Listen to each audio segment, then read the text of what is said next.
அனைவருக்கும் வணக்கம்.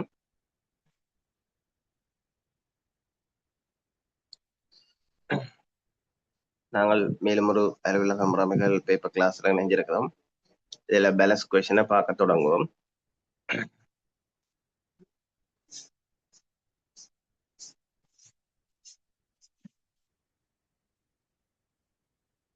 இதுல நாங்கள்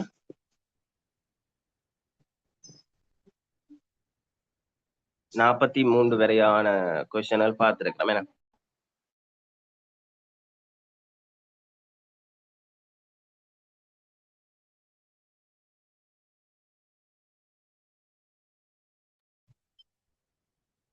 நாற்பத்தி மூன்று வரையான வினாக்கள் பார்த்திருக்கிறோம்.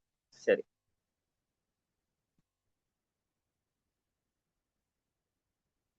44 பாருங்க. அசைவு அட்டை ஒன்றின் மூலம் கிடைக்கக்கூடிய பயன்கள் இரண்டை குறித்து காட்டுக.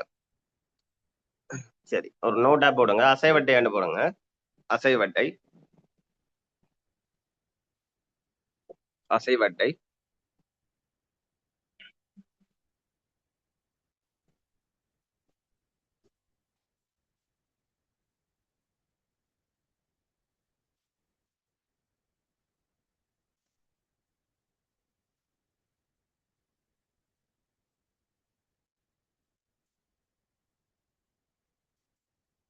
அசைவட்டை இன்னொரு பேர் இருக்கு, சலன அட்டை. சானா லானா இல்லைன்னா சலன அட்டை. அசைவட்டை அல்லது சலன அட்டை மூமெண்ட் கார்டுன்னு சொல்லப்படும். Moment card.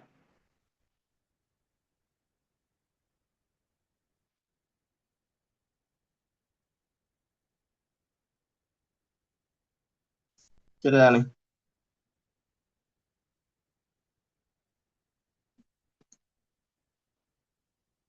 அசைவட்டைன்னு சொல்றது அலுவலகத்துல ஒவ்வொரு ஃபைலுக்கும் நிறைய ஃபைல்கள் மேனேஜ் பண்ணப்படும். என்ன அப்ப ஒவ்வொரு ஃபைல்களின் டீட்டெயில்ஸ உள்ளடக்கி ஒரு சிறிய அட்டை வடிவில் தயாரிக்கப்பட்டு ஒழுங்குமுறையில அது பேணப்படும்.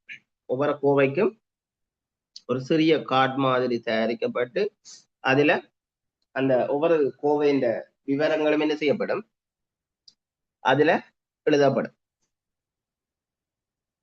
எக்ஸாம்பிளுக்கு இப்போ ஒரு கோவை ஒன்று வெளியே போகுதுன்னா அந்த அட்டையில இந்த டேட்ல போகுது, இந்த ஃபைல் போகுதுண்டு அந்த ஒவ்வொரு ஃபைலுக்கும் வச்சிருக்கப்படும். இல்லை அதெல்லாம் நோட் பண்ணி இருக்கு. இப்ப நாங்கள் ஃபைல் போயிட்டுது, ஃபைல் தொடர்பான விவரம் அறிய போனோம்னா அந்த அசைவட்டையை நாங்கள் பார்த்து என்ன செய்யலாம், விவரத்தை அறியலாம். சரிதானே? வெளியே கொள்ளுங்க. அசைவட்டை என்று போட்டு எழுதுங்க. அசைவட்டை ஒவ்வொரு கோவைகளின் விவரங்களையும்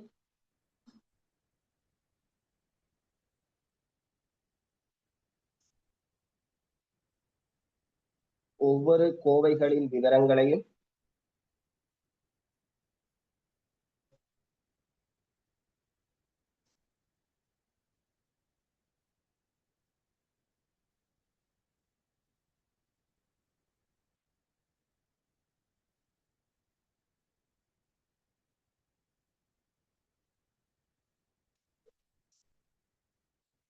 ஒவ்வொரு கோவைகளின் விவரங்களையும் கொண்ட சிறிய அட்டை தயாரிக்கப்பட்டு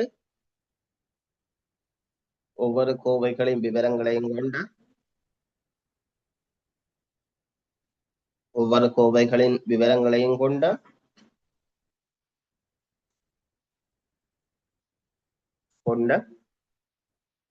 சிறிய அட்டை தயாரிக்கப்பட்டு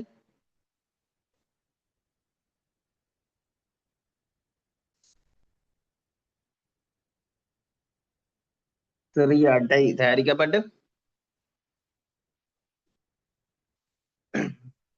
வேறாக ஒழுங்குமுறையில் வேறாக ஒழுங்குமுறையில் வேறாக ஒழுங்குமுறையில் வேறாக ஒழுங்குமுறையில் பேணப்படும். வேறாக ஒழுங்குமுறையில் பேணப்படும்.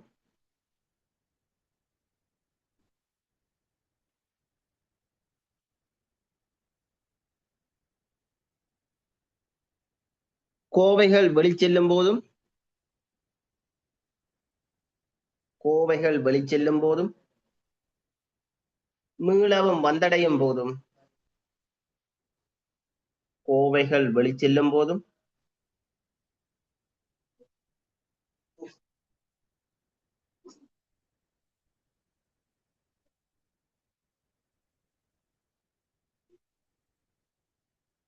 கோவைகள் வெளிச்செல்லும் போதும் மீளவும் வந்தடையும் போதும்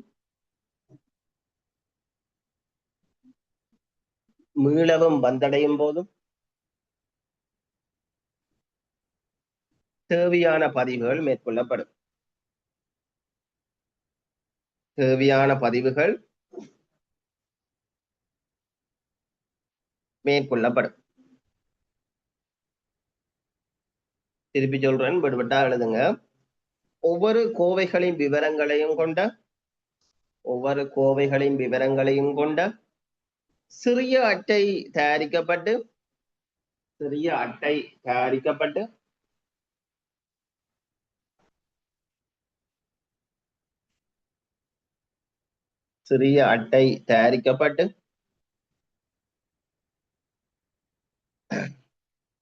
வேறாக ஒழுங்குமுறையில் பேணப்படும். வேறாக ஒழுங்குமுறையில்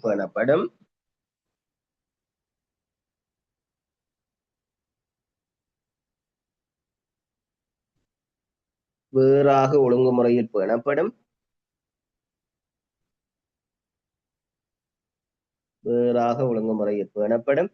கோவைகள் வெளிச்செல்லும் போதும்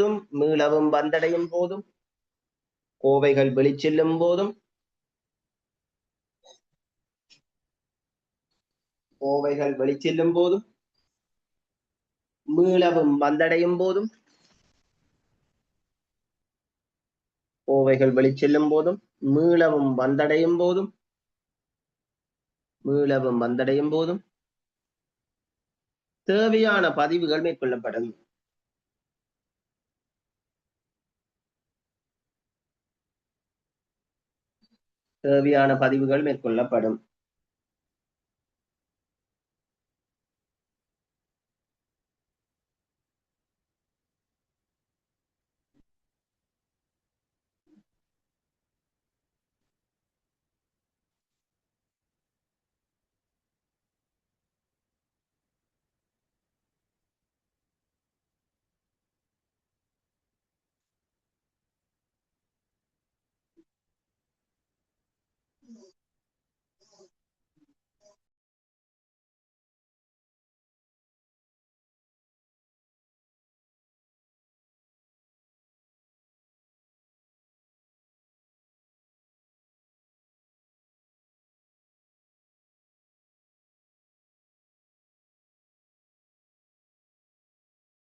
சரி, இதுல கேட்கப்பட்டது அசைவட்டை என்றா என்னன்னு கேட்கப்படல. சரிதானே, நாங்கள் அசைவட்டை முன்னுக்கு பார்க்க இல்லை, அதனால கேள்வியோட தொடர்பட்டதாக அசைவட்டை என்றா என்னன்னு பார்த்துட்டு அங்கால போறோம். சரிதானே, கேட்கப்பட்ட கேள்வி என்னென்றால் அசைவு அட்டை ஒன்றின் மூலம் கிடைக்கக்கூடிய பயன்கள் 2 குறித்து காட்டுக. சரி, உங்களுக்கு அசைவட்டை என்ன விளங்கிட்டு தானே, இந்த அசைவட்டை மூலம் கிடைக்கிற பயன் என்ன?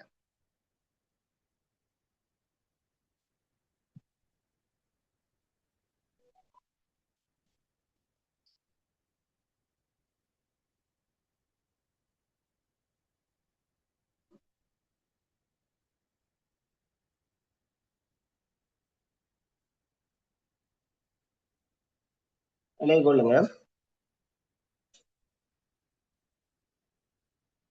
ஒன்று, கோவைகள் யாருக்கு எத்தியதியில் அனுப்பப்பட்டது என்ற விவரத்தை அறியலாம். அசைவட்டையில நன்மை உண்டு. கோவைகள் யாருக்கு எத்தியதியில் அனுப்பப்பட்டது?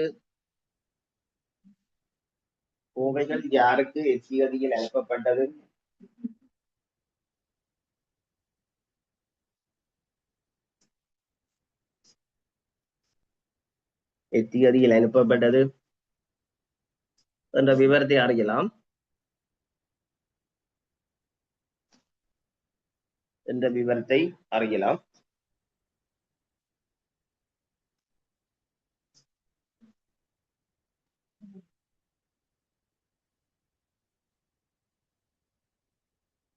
இரண்டாவது.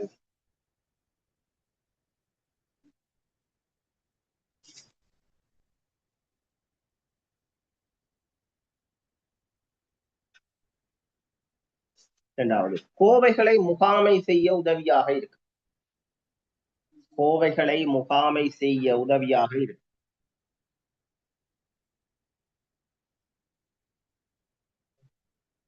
கோவைகளை முகாமை செய்ய உதவியாக இருக்கு.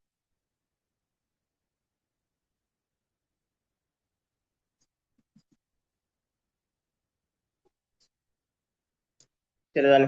சரி, அடுத்த கேள்வி.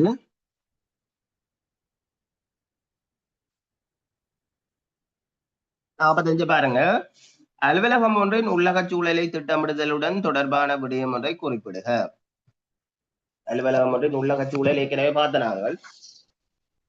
அலுவலகம் ஒன்றின் உள்ளக சூழல் என்ன வரும்?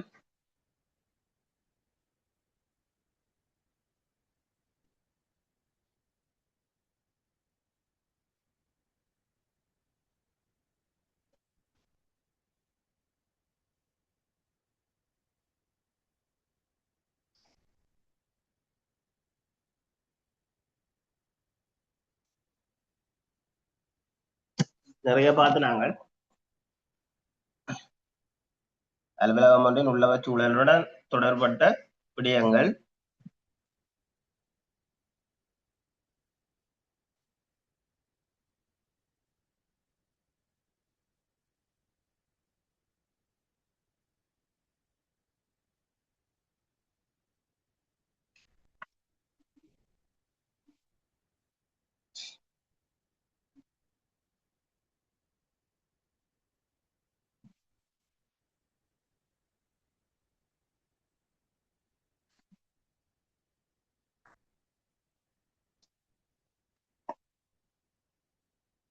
போதிய வெளிச்சம் கொண்டதாக இருத்தல் வேண்டும். போடுகளுங்க, போதிய வெளிச்சம் கொண்டதாக இருத்தல் வேண்டும்.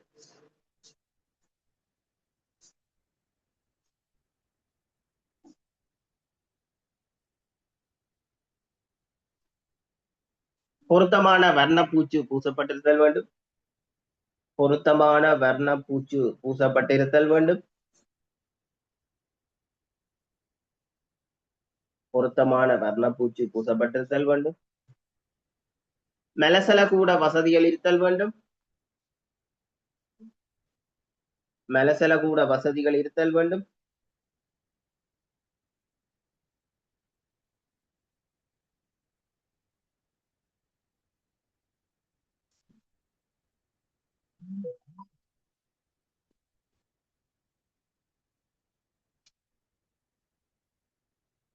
பாதுகாப்பு கொண்டதாக இருத்தல் வேண்டும். என்ன?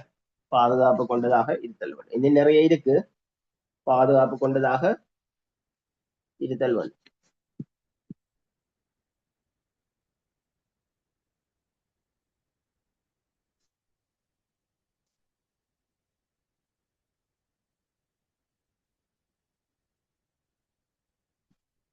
சரி,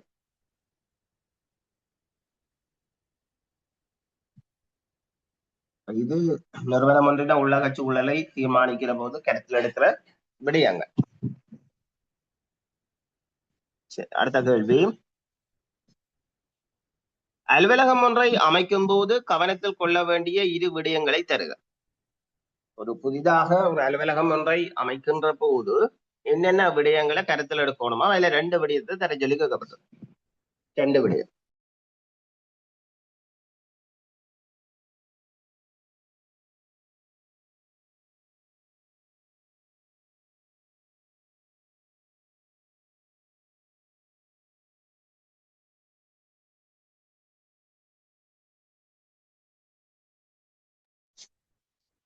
என்ன வரலாம்?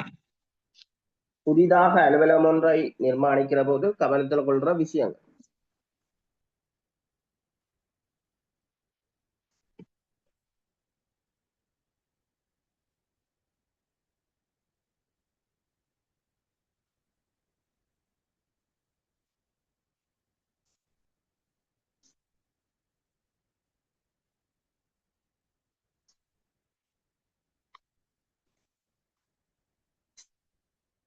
இங்க கேட்கப்பட்டது அலுவலகம் ஒன்றின் இட அமைவை தீர்மானிக்க.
ஓ சாரி சாரி, மியூட் பண்ணப்பட்டிருக்கேன்.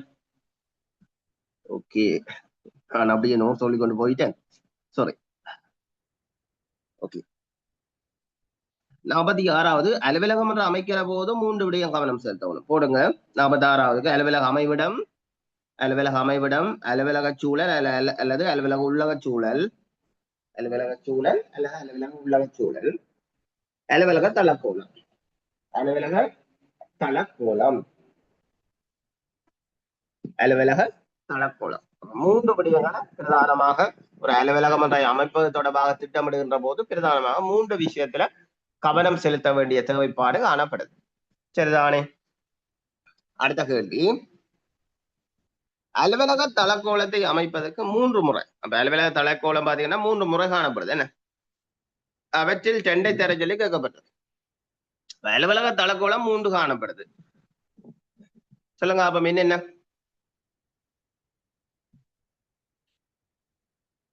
அலுவலக தளக்கோலங்கள் 3 முறை காணப்படுது. 3 தளக்கோல முறைகள் காணப்படுது.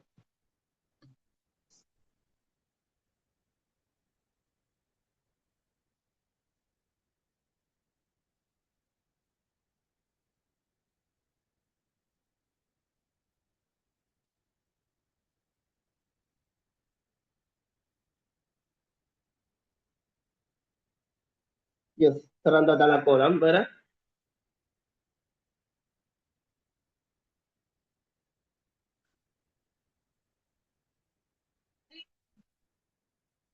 திறந்த தளக்கோலம்,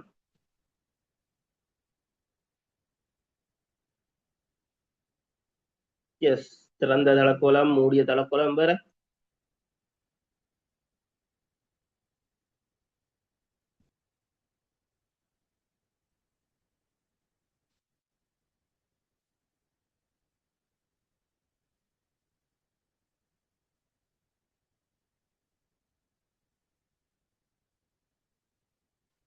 அலுவலக தளக்கோலம் பிரதானமாக 3 வகைப்பட்டதாக இருக்கும்.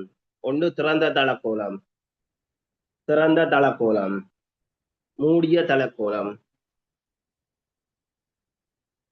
திறந்த தளக்கோலம், மூடிய தளக்கோலம்,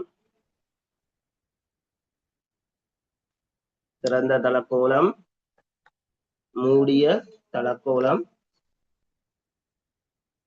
அடுத்தது பல் திசை நோக்கிய தளக்கோலம் அல்லது வரம் பூமிக்கு தளக்கோலம். 2 3 தான். பல் திசை நோக்கிய தளக்கோலம், பல் திசை நோக்கிய தளக்கோலம். சரிதானே? செயல் திசை நோக்கிய திறந்த தளக்கோலம். திறந்த தளக்கோலம்னா அது திறந்த வெளி மாதிரி இருக்கும். ஒரு திறந்த மண்டபத்துல அனைத்து அந்த ஒரு நிறுவனத்தின் அனைத்து உத்தியோகத்தர்களும் ஒரே இடத்துல இருப்பார்கள். அங்க பிரான்ச் சண்டை எதுவுமே இருக்காது. ஒரு திறந்த மண்டபத்திலேயே அனைத்து செயற்பாடுகளும் இடம்பெறும். அது திறந்த தளக்கோலம். சரி, அதான் சொல்லுங்க, இந்த திறந்த தளக்கோலத்தின் நன்மை ரெண்டு சொல்லுங்க. ஆமா, திறந்த தளக்கோலத்தின் நன்மைகள் ரெண்டு. ஒரு அலுவலகம் வந்து திறந்த தளக்கோலத்தை பின்பற்றுமாக இருந்தால் அது எவ்வாறான நன்மைகளை பெற்றுக்கொள்ளும்?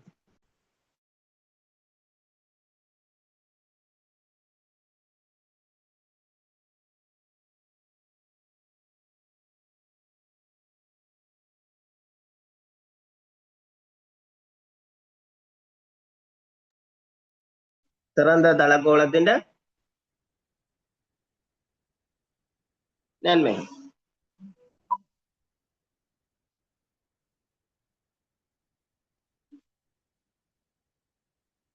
ஒன்று பாத்தீங்கன்னா அங்க இடப்பரப்பு ரீதியில கொடுக்கலாம். சரிதானே? திறந்த தளக்கோலத்தை பாத்தீங்கன்னா இடவிரியங்கள் என்ன செய்யலாம்? தவித்துக் கொள்ளலாம். இடவிரியங்கள் தவித்துக் கொள்ளலாம். என்ன, அதே போல மேற்பார்வை செய்யறதும் இலகுவானதாக காணப்படும். ஏன் ஒரே இடத்துல எல்லாரும் இருப்பினா இப்ப மேற்பார்வை செய்யறது இலகுவாக மேற்கொள்ளக்கூடியதாக இருக்கும். என்ன, இப்ப மேற்பார்வை செய்வது இலகுவானதா? வேற புதியாக நோட் பண்ணிக்கொள்ளுங்க. திறந்த தளக்கோலத்தின் நன்மைகள்: இடவிரியம் தவிர்க்கலாம், மேற்பார்வை செய்வது இலகுவானதா? என்ன, சரி.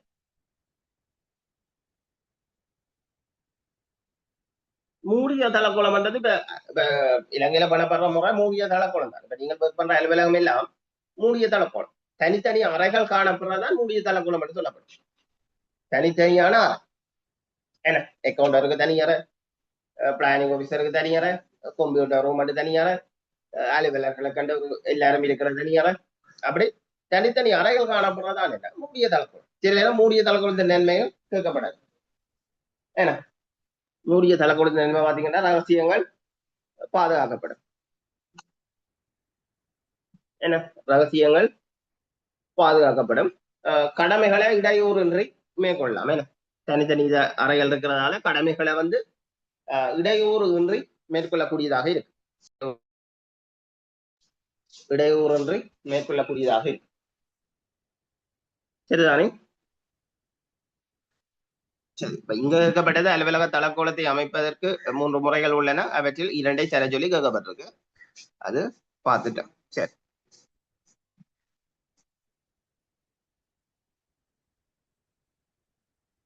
எஸ். இப்ப மூடிய தளக்கோலத்தை பாத்தீங்கன்னா கவனச்சிதறல் குறைவாக இருக்கும். என்ன, தனித்தனி அறைகள் காணப்படும். இப்ப திறந்த தளக்கோலத்தை விட மூடிய தளக்கோலத்துல வந்து ஒரு போக்கஸ் பண்ணி ஒர்க் பண்ணக்கூடிய ஒரு வாய்ப்பு காணப்பட போகுது. சரிதானே? சரி,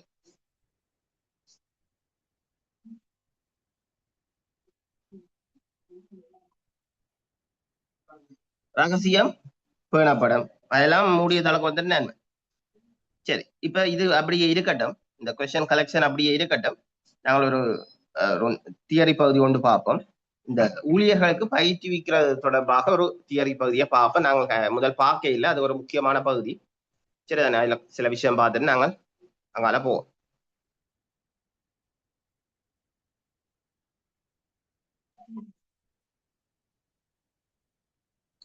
சரி, அப்புறம் ஹெடிங்கா போடுங்க. நம்ம கொஞ்சம் நோட் தான் பார்க்க போறோம். ஒரு முக்கியமான பகுதி, அதனால அதை பார்த்துட்டு போவோம். ஊழியர்களுக்கு பயிற்சி அளித்தல் என்று போடுங்க. ஊழியர்களுக்கு பயிற்சி அளித்தல்.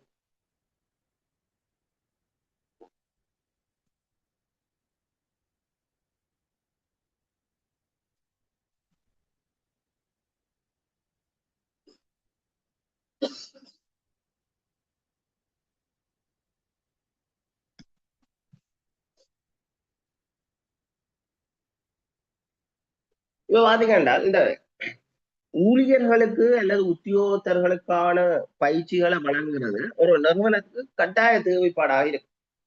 என்ன, ஊழியர்களுக்கு அல்லது உத்தியோகத்தர்களுக்கு ஒரு பயிற்சிகளை வழங்குவது என்பது நிறுவனத்தின் ஒரு கட்டாய தேவைப்பாடு. அது காரணம் என்ன? நிறுவனத்து ஊழியர்களை பயிற்சி அளிக்கிறதால ஊழியர்கள் திறமையாக பணியாற்றுவார். அவர்கள் ஒரு விரைவாக பணியாற்றுறதுக்கு பயிற்சி ஒரு முக்கியமான விடயமாக காணப்படும். அப்படி இருக்கிற போது ஒரு ஊழியர்களுக்கு பயிற்சி அளித்தல் என்பது நிறுவனத்தின் மூலதன செலவாக கருதப்படும். நிறுவனத்தின் ஒரு மூலதன செலவாக கருதப்படும். சரிதானே? அப்ப அந்த பயிற்சி அளித்தலின் மூலம் நிறுவனமும் நன்மை அடைய போது, அதே நேரத்துல குறித்த ஊழியர்களும் நன்மை அடையக்கூடியதாக இருக்கு. ஊழியர்களும் நன்மை அடையக்கூடியதாக காணப்படும். சரிதானே? சரி, ஒரு சப்கடிங்கா போடுங்க. பயிற்சி அளித்தலின் நிறுவனத்துக்கு ஏற்படும் நன்மைகள். பயிற்சி அளித்தலின் நிறுவனத்துக்கு ஏற்படும் நன்மைகள்.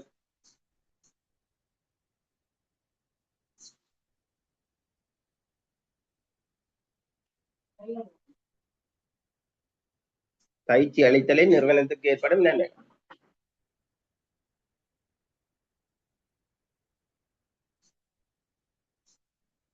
ஊழியருக்கு பயிற்சி அளிக்கிறதால எவ்வாறு நிறுவனத்துக்கு அது தாக்கம் செலுத்தும்? ஊழியர் பயிற்சி அளிச்சா ஊழியர்கள் வேலை செய்யறது வினைத்தந்தாக செய்வினம். அப்ப உற்பத்தியின் தரம் என்ன செய்யும்? உற்பத்தியாக இருக்கலாம் அல்லது சேவையா இருக்கலாம். உற்பத்தி அல்லது சேவையின் தரம் அதிகரிக்கும். ஒன்று போடுங்க, நிறுவனத்துக்கு ஏற்படுற நன்மையில ஒன்று. உற்பத்தி அல்லது சேவையின் தரம் அதிகரிக்கும். உற்பத்தி அல்லது சேவையின் தரம் அதிகரிக்கும்.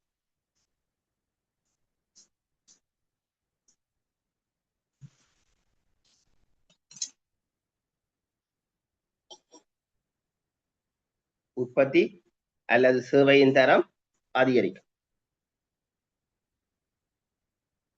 தரம் அதிகரிப்பதோட அளவும் அதிகரிக்க வாய்ப்பு இருக்கு. என்ன அடுத்தது போடுங்க, உற்பத்தி அல்லது சேவையின் அளவு அதிகரிக்கும்.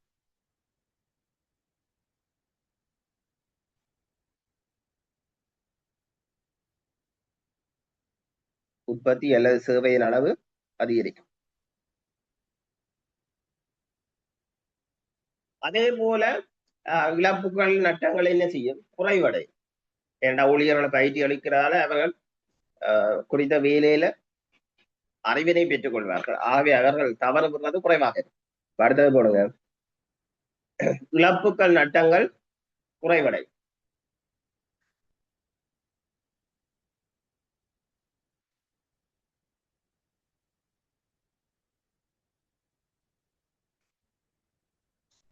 இழப்புகள் நட்டங்கள் குறைவடை.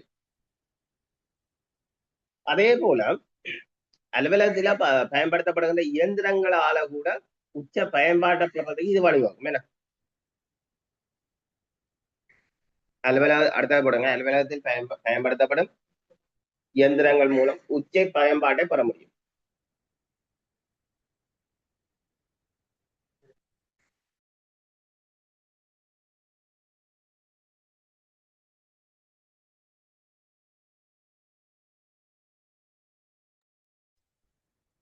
முதலாவது உற்பத்தி அல்லது சேவையின் தரம் அதிகரிக்கும்.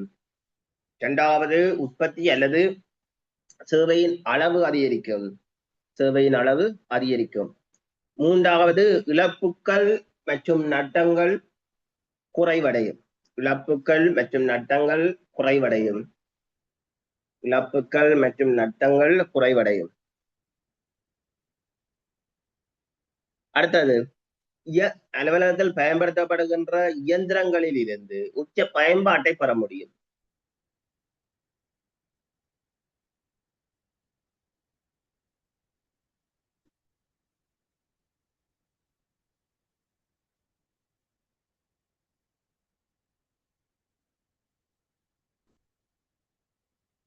அலுவலகத்தில் பயன்படுத்தப்படும் இயந்திரங்களிலிருந்து உச்ச பயன்பாட்டை பெற முடியும்.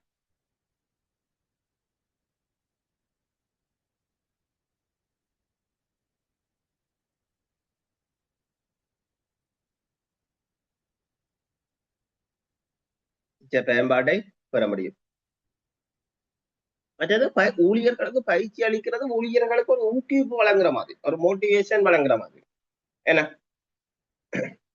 அடுத்தது போடுங்க, ஊழியர்களின் ஊக்கம் அதிகரிக்கும். ஊழியர்களின் ஊக்கம் அதிகரிக்கும்.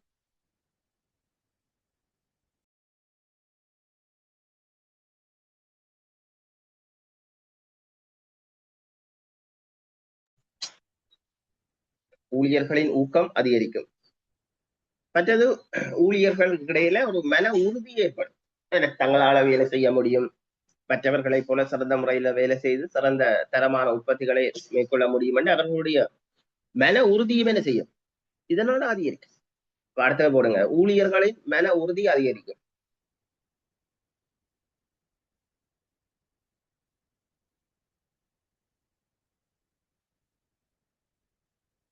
எத்தனை வந்துடுது?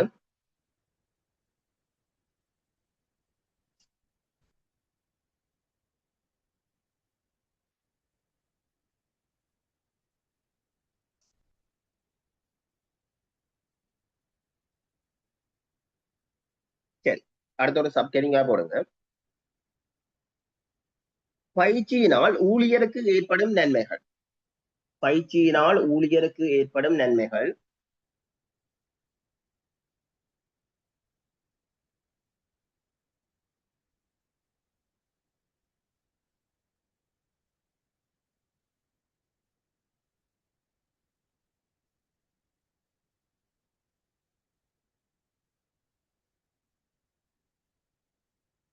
ஊழியருக்கு என்ன நன்மை வரப்போகுது?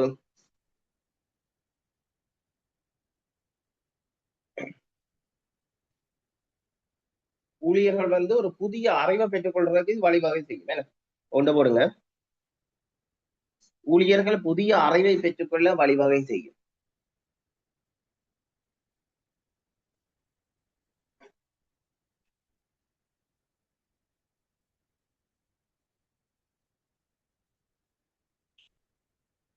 ஊழியர்கள் புதிய அறிவை பெற்றுக்கொள்ள வழிவகை செய்யும்.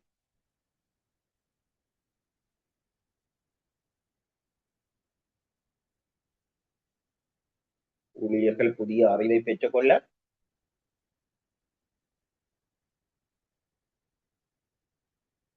வழிவகை செய்யும். அதே போல உயர்ந்த தன்னம்பிக்கையை பெற்றுக் கொள்றதும் அவர்களுடைய ஒரு நன்மை. சரிதானே? அடுத்த போடுங்க, உயர்ந்த தன்னம்பிக்கையை பெறுதல். உயர்ந்த தன்னம்பிக்கையை பெறுதல். உயர்ந்த தன்னம்பிக்கையை பெறுதல்.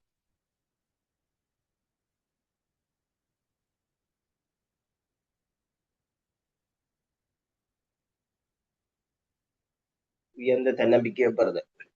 அதே போல பதவி உயர்வுக்கான ஒரு கூடிய வாய்ப்பையும் பெறலாம். என்ன அடுத்தது போடுங்க, பதவி உயர்வுக்கான கூடிய வாய்ப்பை பெறுதல்.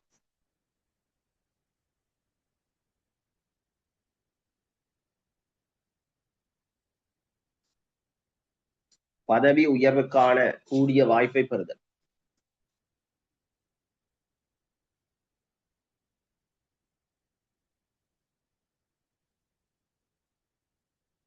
பதவி உயர்வுக்கான கூடிய வாய்ப்பை பெறுதல். அடுத்தது, ஊழியர்களுக்கு ஊக்கமும் சரி திருப்தியும் சரி அதிகரிக்க வழிவகுக்கும். ஊழியர்களின் ஊக்கமும் திருப்தியும் அதிகரிக்கும். ஊழியர்களின் ஊக்கமும் திருப்தியும் அதிகரிக்கும்.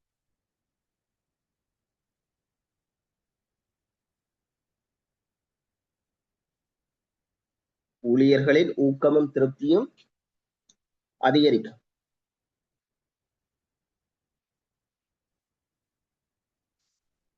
ஊழியர்களின் ஊக்கமும் திருப்தியும் அதிகரிக்கும். மற்றது வேலையில ஒரு பாதுகாப்பு நிலை ஏற்படும். என்ன அதுவும் ஒரு ஊழியருக்கு ஏற்படுற நன்மை. பயிற்சியினால அவர்கள் சிறந்த முறையில பணியாற்றதால அவர்களுடைய வேலையில பாதுகாப்பு நிலை ஏற்படும். அடுத்தது போடுங்க,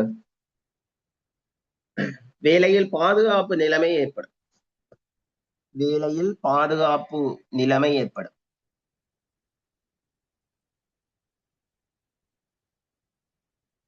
வேலையில் பாதுகாப்பு நிலைமை ஏற்படும்.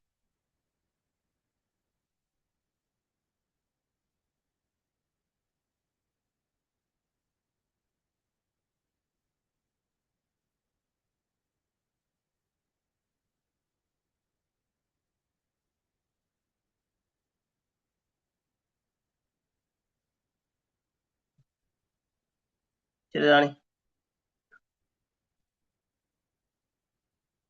அதே போல பயிற்சி அளிக்கப்படுறதால ஊழியர்கள் வந்து சிறந்த முறையில பணியாற்ற முற்படுறதால ஒரு கூடிய வெகுமதியை பெற்றுக்கொள்ளவும் வழிவகை செய்யும்.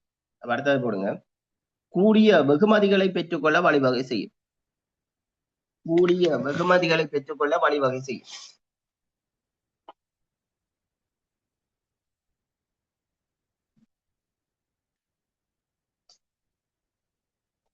கூடிய வெகுமதிகளை பெற்றுக்கொள்ள வழிவகை செய்யும்.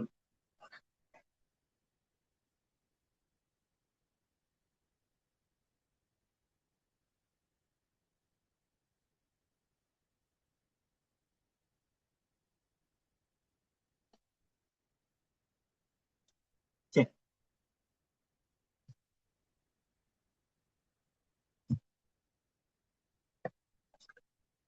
அடுத்த ஒரு சப்கெடிங்கா போடுங்க.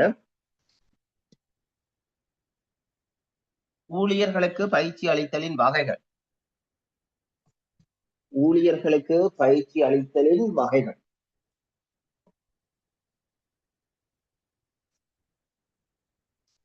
ஊழியர்களுக்கு பயிற்சி அளித்தலின் வகைகள். சரி, யாராவது சொல்லுங்க, ஊழியர்களுக்கு எந்தெந்த சந்தர்ப்பங்கள்ல பயிற்சி அளிக்கப்படும், அல்லது பயிற்சியின் வகைகள், அல்லது ஊழியர்களுக்கான பயிற்சி அளிக்கப்படுகின்ற வகைகள்.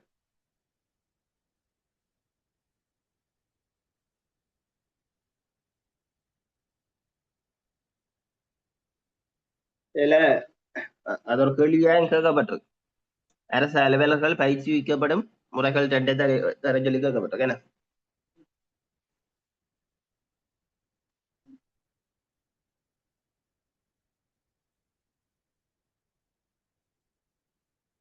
போட்டுக்கொள்ளுங்க.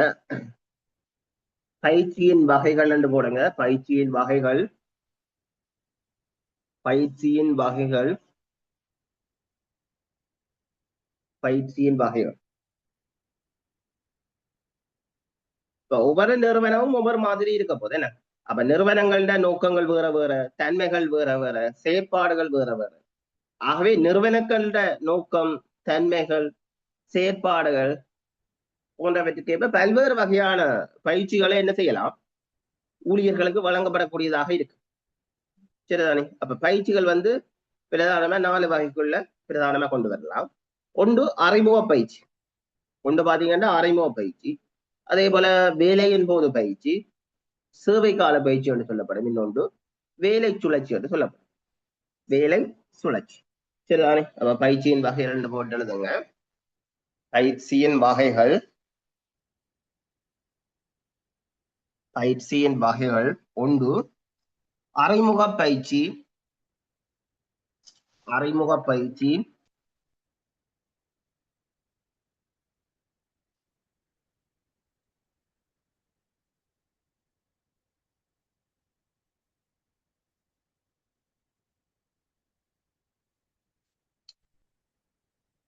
அறிமுக பயிற்சி. இரண்டாவது வேலையின் போதான பயிற்சி. முதலாவது அறிமுக பயிற்சி. அறிமுக பயிற்சி.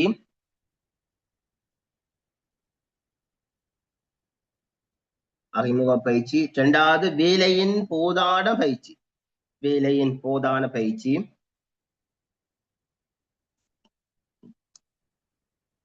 வேலையின் போதான பயிற்சி. மூன்றாவது சேவை கால பயிற்சி.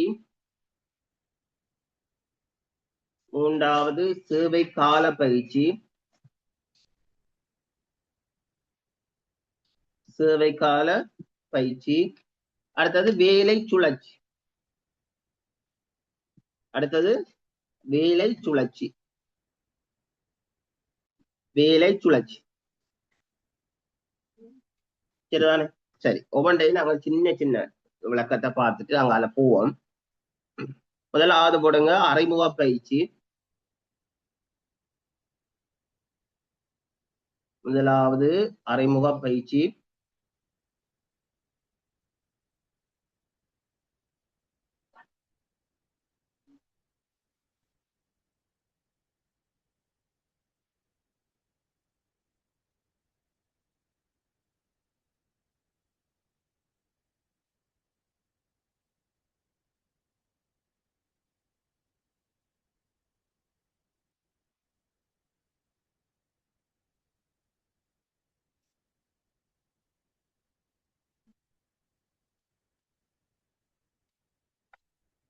அறிமுக பயிற்சி. உங்களுக்கு சொற்பத்திலேயே விளங்கும். புதுசா ஆட்சேர்ப்பு செய்யப்பட்டவர்களுக்கு நிறுவனத்தின் நோக்கம், கொள்கை, அதே போல நிறுவனத்தின் செயற்பாடுகள், அவர்களுக்கு வழங்கப்பட இருக்கிற கடமைகள், என்ன அவர்களிடமிருந்து எதிர்பார்க்கப்படுற பெறுபேறுகள் தொடர்பாக மேற்கொள்ளப்படுற ஒரு அறிமுக ரீதியான பயிற்சி தான் அறிமுக பயிற்சி என்று சொல்லப்படும். அறிமுக பயிற்சி என்று போட்டு எழுதுங்க. அறிமுக பயிற்சி என்று போட்டுட்டு எழுதிக் கொள்ளுங்க.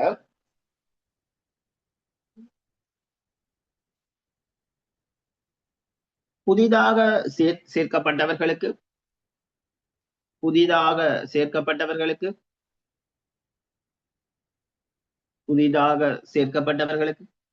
நிறுவனத்தின் நோக்கங்கள், கொள்கைகள், நிறுவனத்தின் செயற்பாடுகள், புதிதாக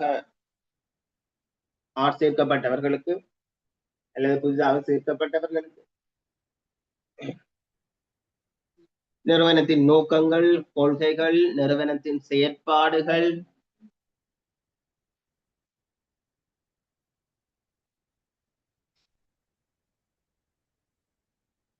நிறுவனத்தின் நோக்கங்கள், கொள்கைகள், செயற்பாடுகள்,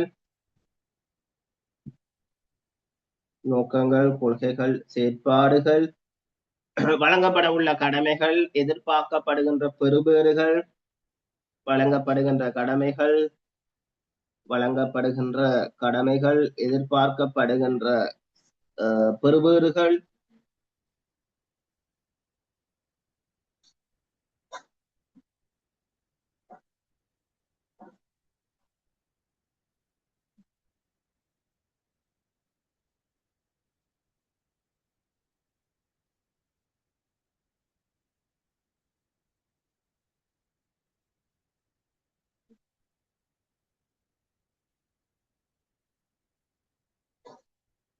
போன்றவற்றின் தெளிவான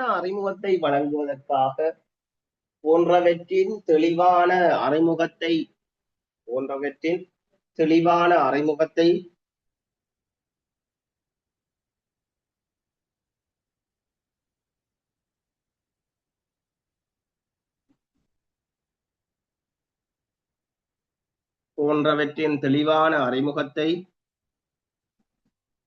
வழங்குவதற்காக மேற்கொள்ளப்படுகின்ற பயிற்சி இதுவா. தெளிவான அறிமுகத்தை வழங்குவதற்காக மேற்கொள்ளப்படுகின்ற பயிற்சி இதுவா. இரண்டாவது போடுங்க, வேலையின் போதான பயிற்சி. இரண்டாவது வேலையின் போதான பயிற்சி. வேலையின் போதான பயிற்சி.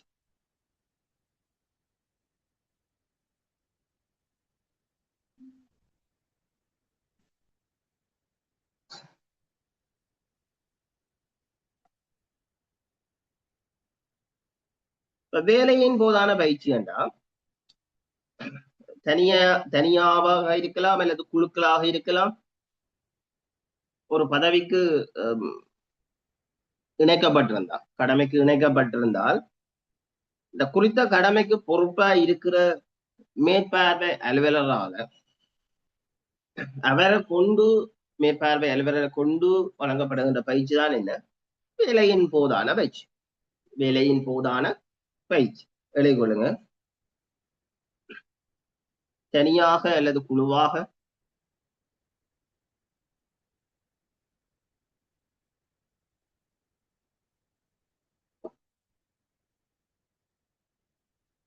தனியாக அல்லது குழுவாக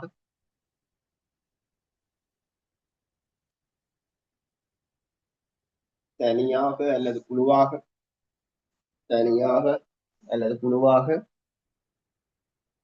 உரிய பதவிக்குரிய கடமைக்கு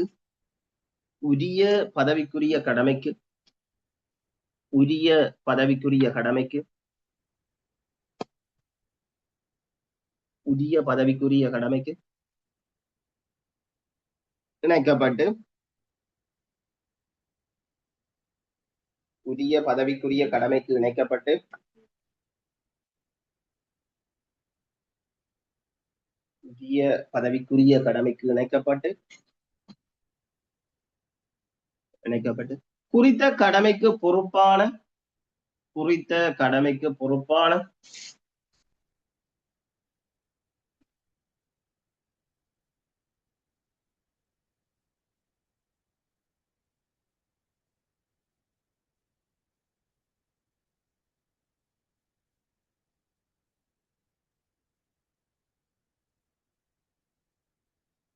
குறித்த கடமைக்கு பொறுப்பான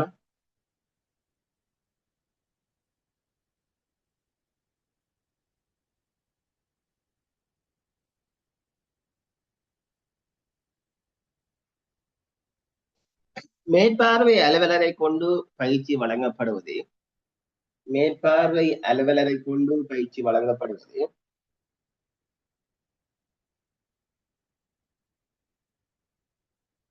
மேற்பார்வை அலுவலரை கொண்டு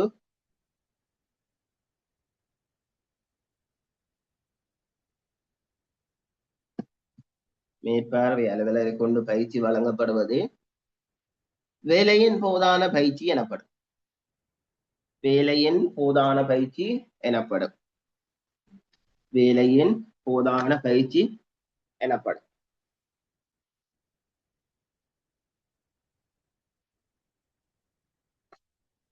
உரிய சேவை நிலையத்தில் தொடர்ச்சியானதுங்க உரிய சேவை நிலையத்தில் தனது கடமையில் இருந்து கொண்டு உரிய சேவை நிலையத்தில்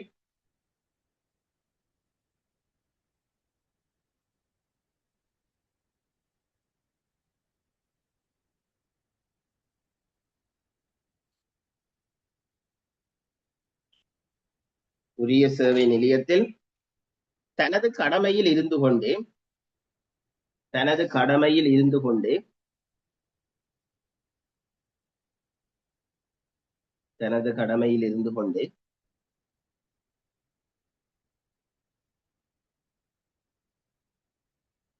அனுபவம் வாய்ந்த முதுநிலை உத்தியோகத்தரது அனுபவம் வாய்ந்த முதுநிலை உத்தியோகத்தரது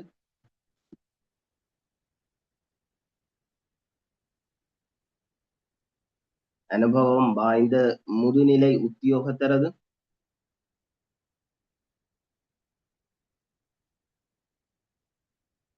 முதுநிலை உத்தியோகத்தரது வழிகாட்டலில் பயிற்சியினை பெறுவதால் வழிகாட்டலில் பயிற்சியினை பெறுவதால் வழிகாட்டலில் பயிற்சியினை பெறுவதால்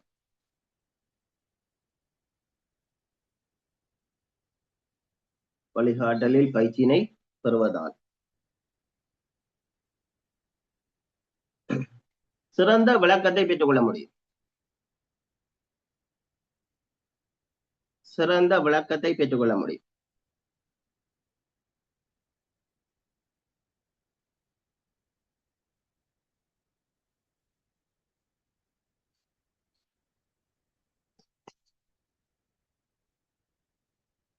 சிறந்த விளக்கத்தை பெற்றுக்கொள்ள முடியும்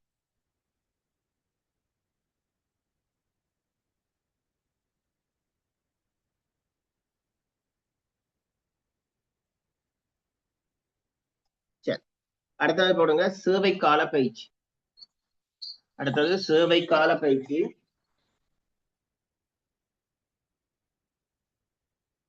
சேவை கால பயிற்சி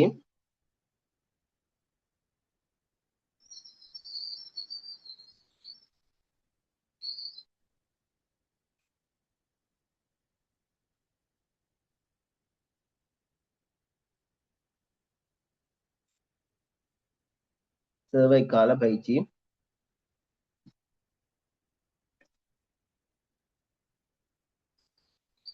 இப்ப அலுவலகத்துல கடமையாற்றி கொண்டிருக்கிற பணியாளர்களை இந்த காலத்துக்கு காலம் அவர்களை ஒரு குரூப்பாக்கி அவர்களுக்காக வழங்கப்படுகின்ற பயிற்சிகளால் என்ன தேவைக்கால பயிற்சி தேவைக்கால பயிற்சி சரிதானே எழுதிக் கொள்ளுங்க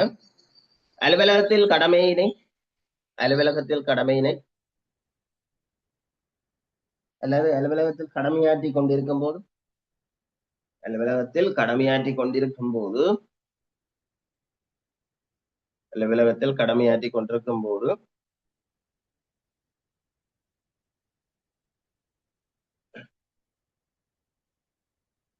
காலத்துக்கு காலம், காலத்துக்கு காலம்,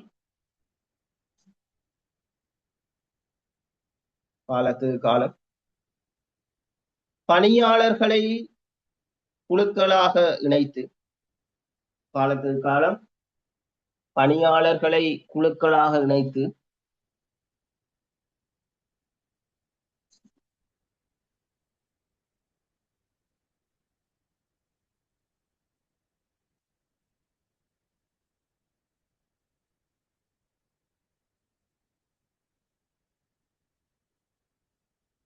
பணியாளர்களை குழுக்களாக இணைத்து அவர்களது செயற்திறனை அதிகரிப்பதற்காக, அவர்களது செயற்திறனை அதிகரிப்பதற்காக,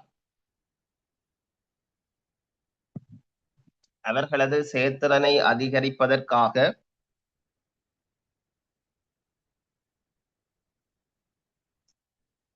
காலத்துக்கு காலம் பயிற்சி வழங்குதல், காலத்துக்கு காலம் பயிற்சி வழங்குதல், காலத்துக்கு காலம் பயிற்சி வழங்குதல், சேவை கால பயிற்சி எனப்படும். சேவை கால பயிற்சி எனப்படும்.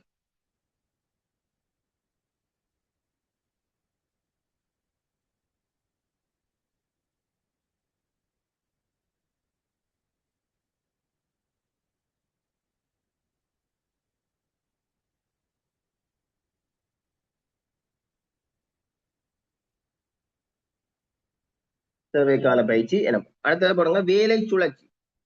அடுத்தது வேலை சுழற்சி. வேலை சுழற்சி.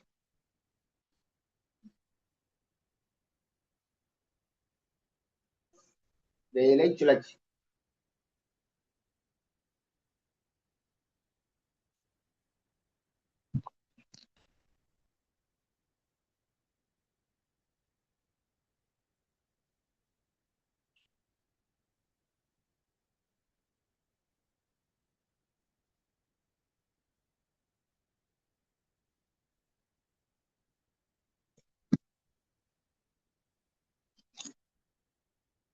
வேலை சுழற்சி என்ன சொல்றது, மற்றது உங்களுக்கு இப்போதைய வகுப்பு 1 மணி தியாகத்தோட நிறைவடையும். இரவு 8 மணிக்கு உங்களுக்கு அக்கௌண்டிங் சிஸ்டம் வகுப்பு நடக்கும்.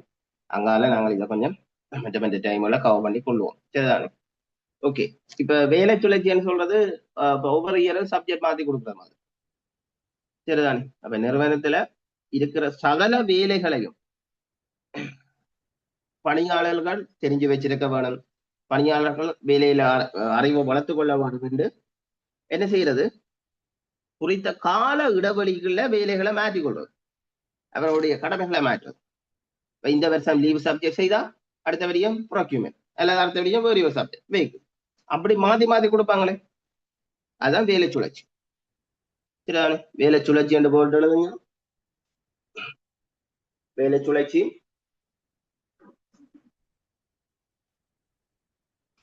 எழுதுங்க. நிறுவனத்தின் சகல வேலைகளிலும், நிறுவனத்தின் சகல வேலைகளிலும்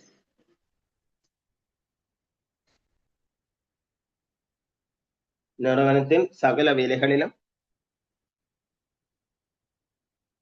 சகல வேலைகளிலும் பணியாளர்கள் அறிவை பெற்றுக்கொள்ளக்கூடிய வகையில், பணியாளர்கள் அறிவை பெற்றுக்கொள்ளக்கூடிய வகையில், பணியாளர்கள் அறிவை பெற்றுக்கொள்ளக்கூடிய வகையில், பணியாளர்கள் அறிவை பெற்றுக்கொள்ளக்கூடிய வகையில் குறித்த கால இடைவெளியில், குறித்த கால இடைவெளியில், குறித்த கால இடைவெளியில்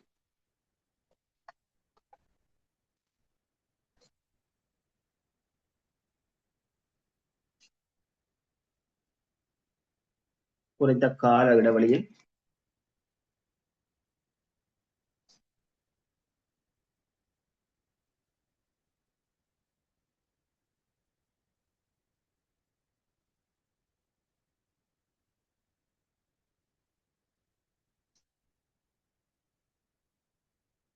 கடமைகளை மாற்றி வழங்குதலும், கடமைகளை மாற்றி வழங்குதலும்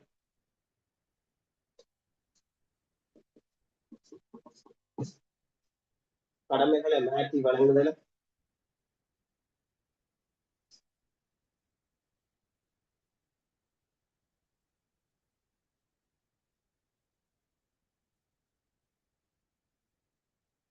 கடமைகளை மாற்றி வழங்குதலும் சில நேரம் பாத்தீங்கன்னா பிரான்ச்சஸுக்கு இடையில இடமாற்றம் வழங்கப்படும். அதுவும் இதன் காரணமாக கடமைகளை மாற்றி வழங்குதலும் பிரிவுகளுக்கு இடையிலே இடமாற்றங்களை மேற்கொள்ளுதலும் பிரிவுகளுக்கிடையிலே இடமாற்றங்களை மேற்கொள்ளுதலும் பிரிவுகளுக்கிடையிலே இடமாற்றங்களை மேற்கொள்ளுதலும்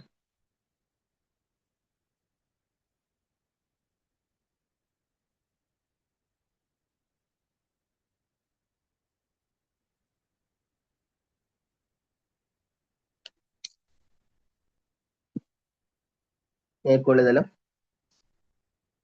வேலை சுழற்சி ஆகும். வேலை சுழற்சி ஆகும்.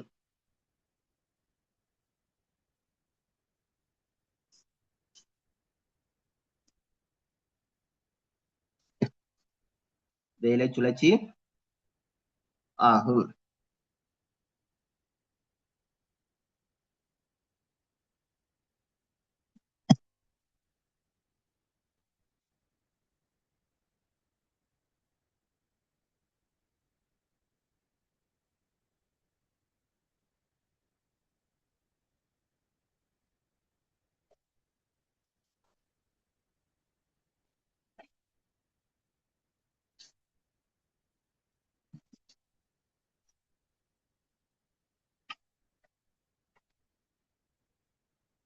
சரிதானே? சரி சரி, இதுல பாருங்க 48வது 49 அரசு அலுவலர்களை பயிற்றுவிக்கும் முறைகள் 2 எழுத சொல்லி கேட்கப்பட்டது, பார்த்துட்டேன். சரிதானே? அடுத்தது 50 அரசு அலுவலர்களை பயிற்றுவிப்பதில் உள்ள நன்மைகள் 2 குறிப்பிட சொல்லி கேட்கப்பட்டிருக்கு. ஆகவே அதை நீங்கள் நிறுவனத்துக்கு ஏற்படுற நன்மைகளை ஒரு 4 கொடுத்து விடலாம். சரிதானே? சரி, அடுத்தது நேரியல் ஒழுங்கமைப்பின் நன்மைகள் 2 தர சொல்லி கேட்கப்பட்டிருக்கு. அப்ப ஒழுங்கமைப்பு வரைபடம் பார்த்தனாங்களானே. ஒழுங்கமைப்பு வரைபடம் என்ன? ஒழுங்கமைப்பு வரைபடத்துல என்னென்ன விஷயங்கள் வெளிக்காட்டப்படும், அல்லது ஒழுங்கமைப்பு வரைபடத்தின் நன்மைகள் என்னென்ன, ஒழுங்கமைப்பு வரைபடத்தின் நன்மைகள் என்னென்ன எல்லாம் பார்த்துருக்கிறோம். அதே போல இந்த ஒழுங்கமைப்பு என்ற ஒரு விஷயம் இருக்கு. ஒழுங்கமைப்பின் வடிவங்கள். சரிதானே? ஒழுங்கமைப்பு வரைபடம் 3 வகையா இருக்கும். அது சரி, உங்களுக்கு தெரியும் தானே ஒழுங்கமைப்பு வரைபடம் தயாரிக்கிற முறைகள். போட்டு வைங்க. ஒரு நிறுவனத்தின் ஒழுங்கமைப்பு வரைபடத்தை 3 முக்கிய முறைகள்ல தயாரித்து கொள்ளலாம். ஒன்று நிலைக்குத்து அமைப்பு வரைபடம் போடுங்க.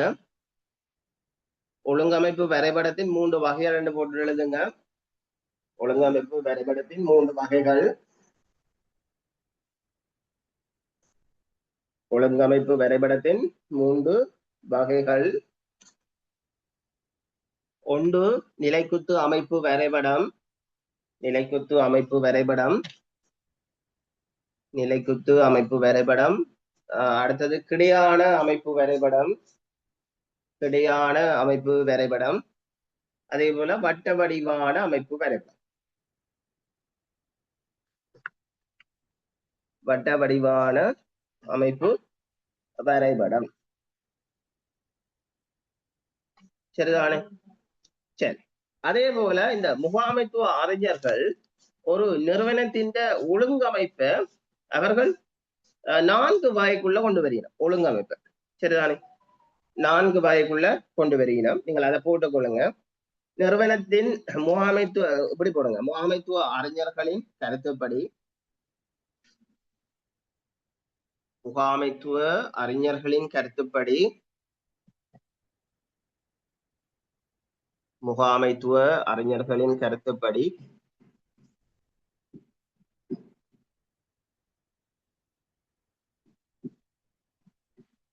ஒழுங்கமைப்பின் வகைகள் அல்லது ஒழுங்கமைப்பு வடிவங்கள் அல்லது ஒழுங்கமைப்பு வடிவங்கள் ஒழுங்கமைப்பு வடிவங்கள்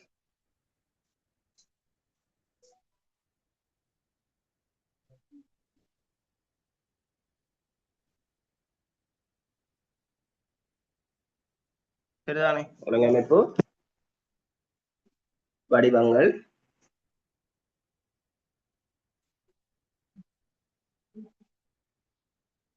ஒன்று போடுங்க. நேர்வரிசை ஒழுங்கமைப்பு. நேர்வரிசை ஒழுங்கமைப்பு. நேர்வரிசை ஒழுங்கமைப்பு. இதுக்கு இன்னொரு பேர் இருக்கு, ராணுவ ஒழுங்கமைப்பு சொல்லப்படும். நேர்வரிசை ஒழுங்கமைப்பு, இதுக்கு இன்னொரு பேர் ராணுவ ஒழுங்கமைப்பு.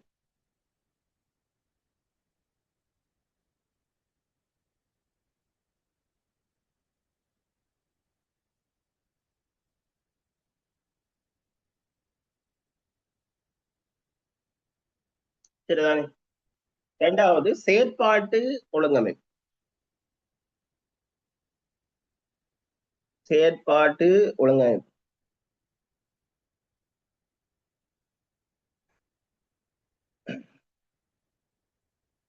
சரிதானே? இப்ப நேர்வரிசை ஒழுங்கமைப்பு இருக்குதானே, அதுக்கு நிறைய பேர் இருக்கு. நேர்வரிசை ஒழுங்கமைப்பு, ராணுவ ஒழுங்கமைப்பு, நேர்கோட்டு ஒழுங்கமைப்பு, நேர்முக ஒழுங்கமைப்பு. சரிதானே? அப்ப நேர்வரிசை ஒழுங்கமைப்பு, ராணுவ ஒழுங்கமைப்பு, நேர்கோட்டு ஒழுங்கமைப்பு, நேர்முக ஒழுங்கமைப்பு. நேர்முக ஒழுங்கமைப்பு எல்லாம் உண்டுதான். எல்லாம் ஒன்றுதான். சரிதானே? இரண்டாவது செயற்பாட்டு ஒழுங்கமைப்பு. மூன்றாவது நேர்வரிசை அலுவலர் ஒழுங்கமைப்பு. மூன்றாவது நேர்வரிசை அலுவலர் ஒழுங்கமைப்பு. நேர்வரிசை அலுவலர் ஒழுங்கமைப்பு. நாலாவது குழு ஒழுங்கமைப்பு. நாலாவது குழு ஒழுங்கமைப்பு. குழு ஒழுங்கமைப்பு.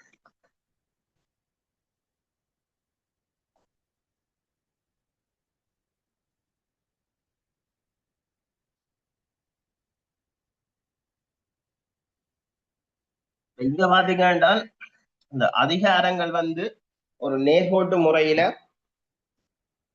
பயந்தளிக்கிறது முறைதான் இந்த ஒழுங்கமைப்புல காணப்படும். சரிதான்? சரி.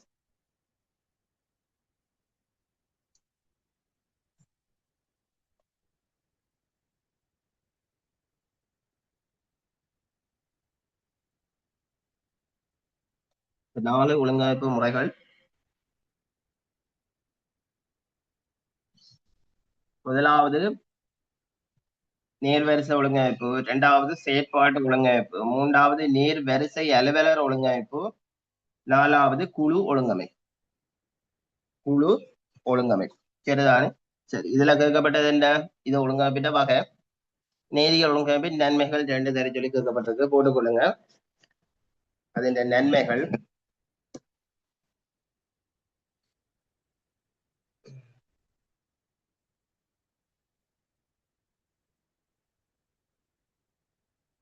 மிகவும் எளிமையானதும் விளங்கிக் கொள்ளக்கூடியதாகவும் இருத்தல். நன்மைகள் மிக எளிமையானதும் விளங்கிக் கொள்ளக்கூடியதாகவும் இருத்தல்.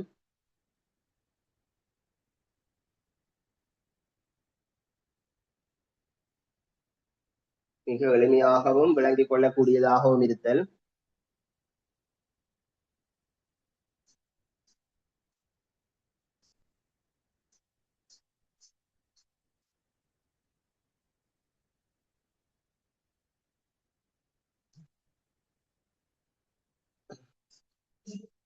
வினைத்திறன் மிக்க அதிகார கையளிப்பாக அமையும். இரண்டாவது போடுங்க. வினைத்திறன் மிக்க அதிகார கையளிப்பாக அமையும்.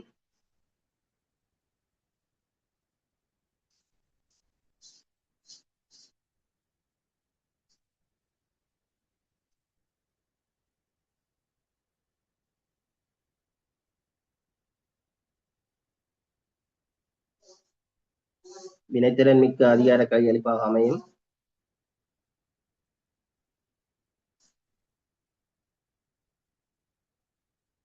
அடுத்தது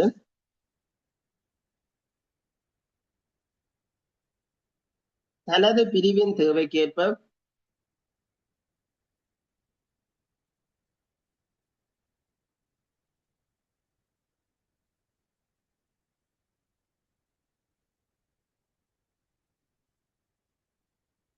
தனது பிரிவின் தேவைக்கேற்ப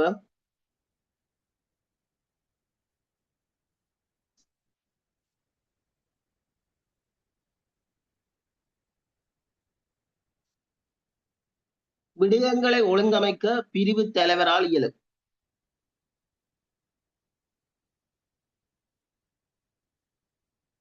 தனது பிரிவின் தேவைக்கேற்ப விடயங்களை ஒழுங்கமைக்க பிரிவு தலைவரால் இயலும்.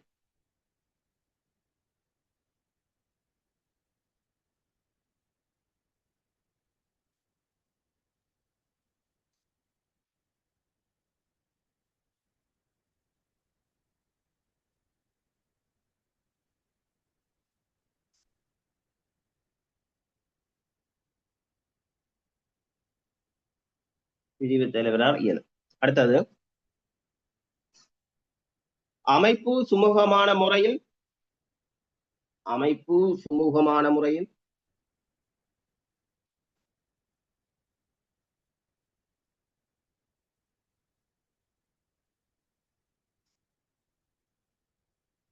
அமைப்பு சுமூகமான முறையில்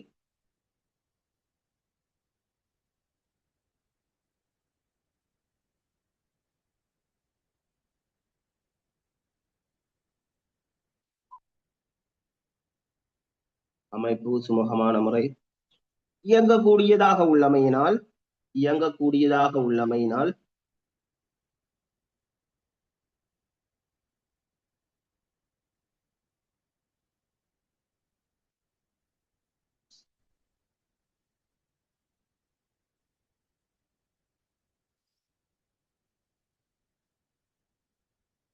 இயங்கக்கூடியதாக உள்ளமையினால் நிர்வாக ரீதியில் இலகுவானது. நிர்வாக ரீதியில் இலகுவானது.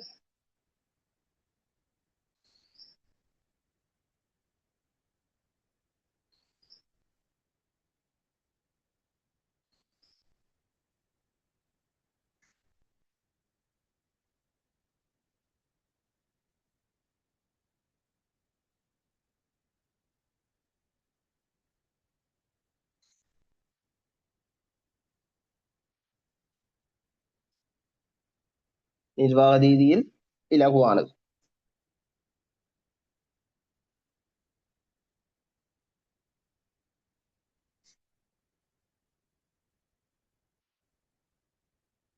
சரிதானே? சரி, ஓகே.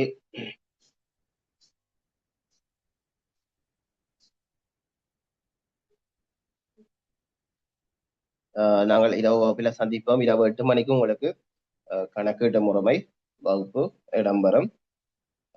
ஓகே, கொஞ்சம் படியுங்க. இருக்கிற இன்றைக்கு நாளைக்கு ஞாயிற்றுக்கிழமை 3 நாட்களும் உங்களுக்கு இந்த டைம் கிடைக்கும். அங்கால 5 நாள் வேலை தானே. இந்த 3 நாட்களும் முடிஞ்ச அளவு பிரியோசனப்படுத்திக் கொள்ளுங்க. நானும் முடிஞ்ச அளவு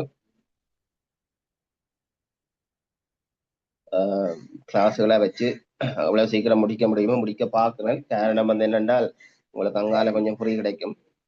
சரி, அமைப்பு கடைசியே அமைப்பு சுமூகமான முறையில் அமைப்பு சுமூகமான முறையில் அமைப்பு சுமூகமான முறையில் இயங்கக்கூடியதாக உள்ளமையினால் இயங்கக்கூடியதாக உள்ளமையினால்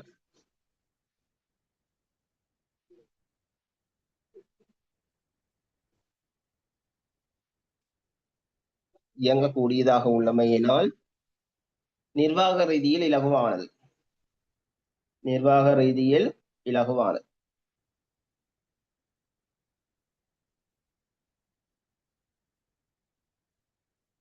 சரிதானே?